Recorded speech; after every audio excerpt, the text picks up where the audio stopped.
Prints లో శ్రీరస్తు శుభమస్తు sale వైభవం Vaibhogam March 19 నుంచి ఏప్రిల్ 10 వరకు.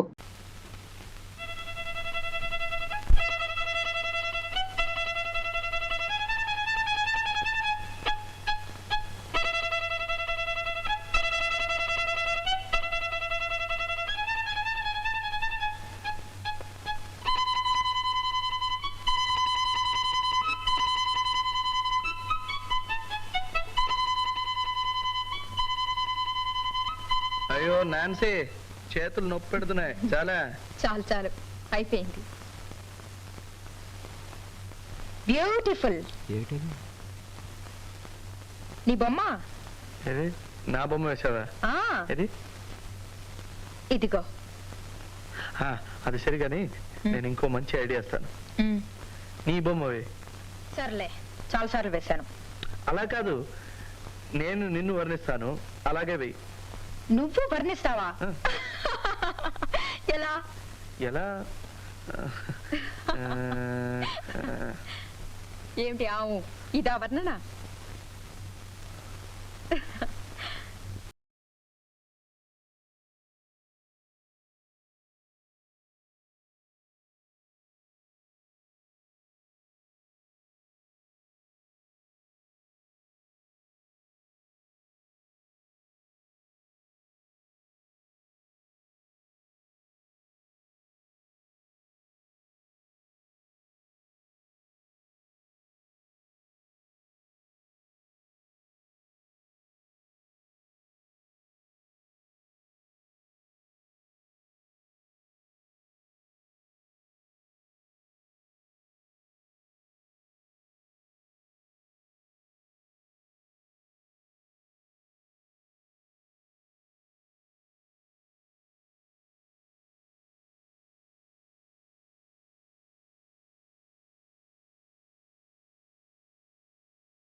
నీ పాటతో నా కూరంతా మార్చేసావు.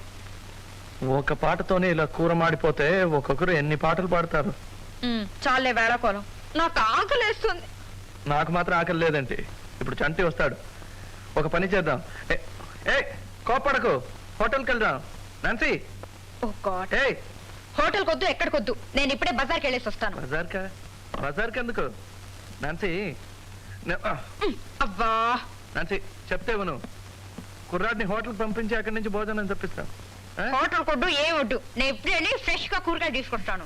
అయితే నేను కూడా ఫ్రెష్ గా ఒక పాట తయారు చేస్తాను. ఇదిగో చూడు, 5 minutes వచ్చేస్తానే.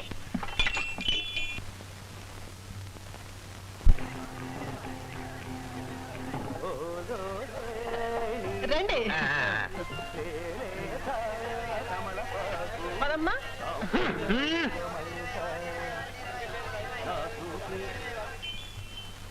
బాబు చంద్రం,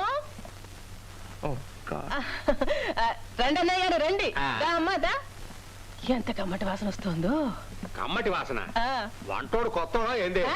ఏదో వాసన వస్తుంది. అబ్బే కాదండి, మా బాబు చంద్రం, వాడు చేశాడు. అయితే సరే. నమస్కారం అబ్బాయా. కూర్చో అమ్మాయి. నాన్సీయా? నాన్సీ? నాన్సీ కాదు, సులోచన మా అమ్మాయి. ఆదిశేషయ్య అన్నయ్య గారి గురించి అప్పుడప్పుడు చెప్తూ ఉంటాను కదా. నెల్లూరులో బోల్డ్ అని మిల్లులు, గూడూరులో మైకాగళ్ళు. అవన్నీ ఇప్పుడు ఎందుకులే అమ్మా. సరే, అసలు మీరు ఎందుకు వచ్చారు ఇక్కడికి? ఏందే ఏమా, నువ్వేం చెప్పలేదా? ఏంట్రా మరి, ఏం తెలియనట్టు మాట్లాడతావు? చంట వచ్చేం చెప్పలేదు. పోలే, చెప్పకపోతే పోయాడు. ముందు మీరిద్దరు ఒకరినొకరు అర్థం చేసుకుని అరమరికి వెళ్ళకుండా మాట్లాడుకోండి. అంతే కదా అన్నయ్య గారు? అంతే కదా. ఈ కాలానికి తగ్గట్టు ఆళ్ళని వదిలిపెట్టాలా? వాళ్ళు మాట్లాడుకుంటారు, మనతో పోదాం పద. పదండి మాట్లాడుకో. ఏమండి, ఏం మాట్లాడాలి? మాట్లాడవయ్యా, ఆ మాత్రం తెలీదా? మాట్లాడు బాబు, మాట్లాడు. ఎవరున్నారు ఇక్కడ?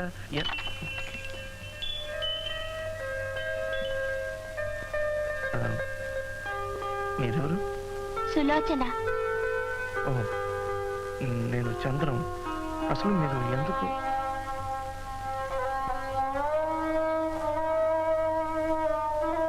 మీకు చూపు లేదా? లేదు. బాధపడకండి, పైన దేవుడున్నాడు. ఇది పూర్వజన్మలో చేసుకున్న పాపం అని మా నాన్నగారు చెప్తుంటారు. ఏ పాపం చేశానో ఇలా పుట్టించాడు దేవుడు. సరే, మీరంతా ఇక్కడికి ఎందుకు వచ్చారు? నాకు సిగ్గుగా ఉంది. ఏ? నన్ను మీకిచ్చి పెళ్లి చేస్తారట. పెళ్ళ? మా పిన్ని ఎవరు? నా దగ్గర ఎవరు చెప్పనే లేదే ఈ విషయం. అయ్యో, ఉండమ్మా, నాకు విషయం ముందే తెలిసి ఉంటే ఇలా జరిగి ఉండదు. సారీ. ఏమండి, నేను మీకు నచ్చలేదా? అది కాదమ్మా, మనం ఇద్దరం పెళ్లి చేసుకుంటే కాపురం చేయం. నాకు కనిపించదు, నీకు కనిపించదు, దాగుడు మూతలు ఆడుకుంటాం. అయ్యో,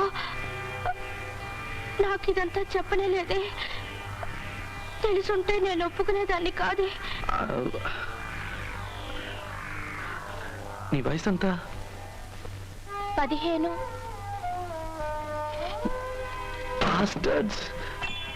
ఏందబ్బాయా నన్ను పిలిచినా?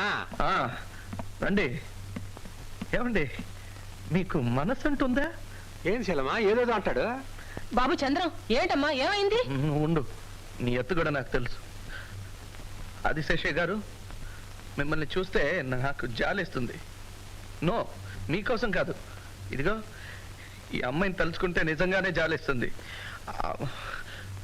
సులోచన, సులోచన, ఇది నా తప్పు కాదు. వీళ్ళంతా చేరి నన్ను మోసం చేస్తున్నారు. నేను నాన్సీ అనే ఒక అమ్మాయిని ప్రేమిస్తున్నాను. ఆమెనే పెళ్లి చేసుకోబోతున్నాను. ఈ మధ్య వీళ్ళంతా చేరి నాతో చెప్ప చేయకుండా. మేమన్నీ మోసం చేయడం లేదు. చంటితో అన్ని విషయాలు మాట్లాడే ఏర్పాటు చేశాను. చంటి? ఎప్పుడు వాడు చంటి? వాడికా పెళ్ళి?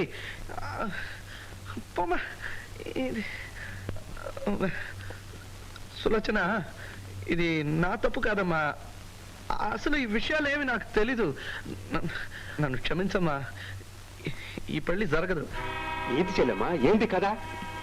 ఏం లేదు సార్, ఇది నా తప్పు.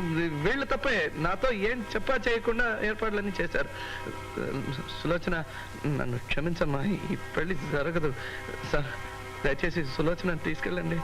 ఏంటి తీసుకెళ్ళాలా? పదమ్మా పద. అన్నయ్య గారు తొందరపడకండి, నేను అబ్బాయితో అన్ని విషయాలు మాట్లాడతాను. చాలేమ్మా, జరిగిన అవమానం చాలమ్మా. నా బిడ్డకి చూపు లేకపోవచ్చు, కానీ దానికి మనసుంది. దానికి పెళ్లి జరగకపోయినా నేను బాధపడను, కానీ ఆ చూపు లేని కళ్ళల్లో కన్నీటి పొట్లు మాత్రం నేను చూడలేనమ్మా. పదమ్మా పద. అన్నయ్య గారు తొందరపడకండి, నా మాట వినండి. జాగ్రత్తమ్మా. నా మాట వినండి, వెళ్ళకండి. ఎవరు నువ్వు?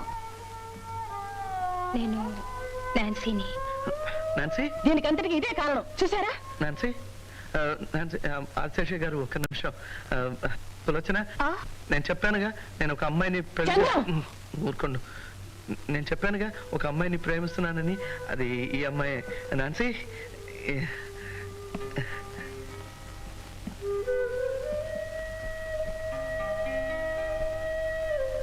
మంచి జుట్టు. నువ్వు చూడగలవా? చూడగలను. నాన్సీ. చంద్రం గారు, నాన్సీ చాలా బాగుందండి. నాన్సీని పెళ్లి చేసుకోండి. నేను మీ పెళ్లికి వస్తాను. నాన్న, నన్ను పెళ్లికి తీసుకొస్తావా? అలాగేనమ్మా. చేతికి గాజులు వేసుకోలేదే? ఇక ముందు వేసుకుంటాను. పదమ్మా చంద్రం గారు, వెళ్ళొస్తానండి. నేను వస్తాను. పదమ్మా.